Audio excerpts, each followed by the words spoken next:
অসম্ভব মজার তালের বড়া পিঠা। তো খেতে অসম্ভব মজা লাগে, আর বর্ষাকালে সবাই পছন্দ করে তালের বড়া পিঠা। তো খেতে সত্যিই অনেক ভালো হয়েছিল, দেখতে যেমন সুন্দর লাগতেছে খেতে অসম্ভব মজা হয়েছিল। চলুন কিভাবে বানালাম দেখা যাক। আমি মনিকাস রেসিপি অ্যান্ড ব্লগ থেকে। প্রথমে আমি অর্ধেক অর্ধেক করে মানে যতটুকু পরিমাণ চালের গুঁড়ো নিয়েছি ততটুকু পরিমাণেই ময়দা নিয়েছি। দেখতে পাচ্ছেন প্রথমে ময়দা নিয়েছি, তারপর চালের গুঁড়ো নিয়েছি। চালের গুঁড়ো দিলে পিঠাটা ভালো হয়। একটু পিঠায় লবণ দিলে স্বাদ একটু ভালো লাগে, তো একটু পরিমাণ মতো লবণ দিয়ে দিলাম। গুঁড়ার মধ্যে চালের গুঁড়ো এবং ময়দার মধ্যে একটু গুঁড়া দুধ দিয়ে দিলাম। এটা গুঁড়া দুধ দিলে পিঠাটা অনেক অনেক স্বাদ লাগে। পরিমাণ মতো চিনি দিলাম।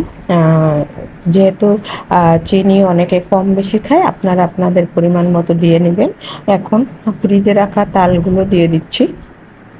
তালগুলো রেখেছিলাম কিছু গোলা তাল, একটু ফ্রিজে ছিল, শক্ত ছিল, সেগুলো দিয়ে আমি ভালো করে মেখে নিচ্ছি এবং ভালো করে ফেটিয়ে এটা মেখে নিতে হবে।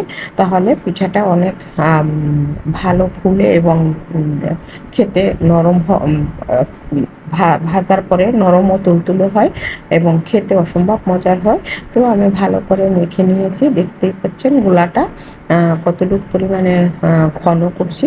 একটু দেখতে পাচ্ছেন আমি এটা বেকিং সোডা দিয়ে দিলাম। দিয়ে ভালো করে আবার ফেটিয়ে মেখে নিচ্ছি।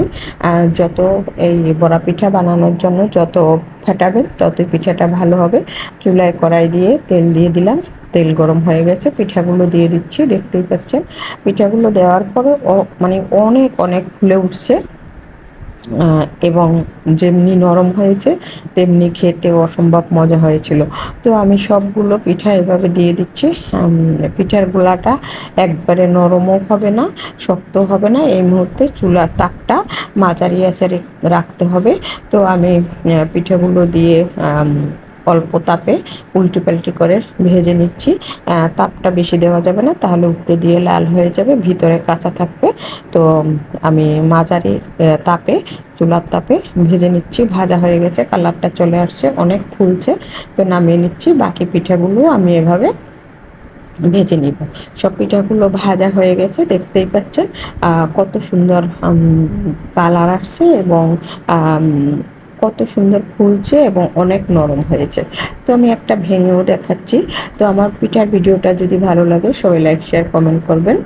পেজ থেকে যারা দেখবেন ফলো দিয়ে রাখবেন, ইউটিউব থেকে যারা দেখবেন একটু সাবস্ক্রাইব করে রাখবেন, নতুন নতুন ভিডিও দেওয়ার সাথে সাথে পেয়ে যাবেন।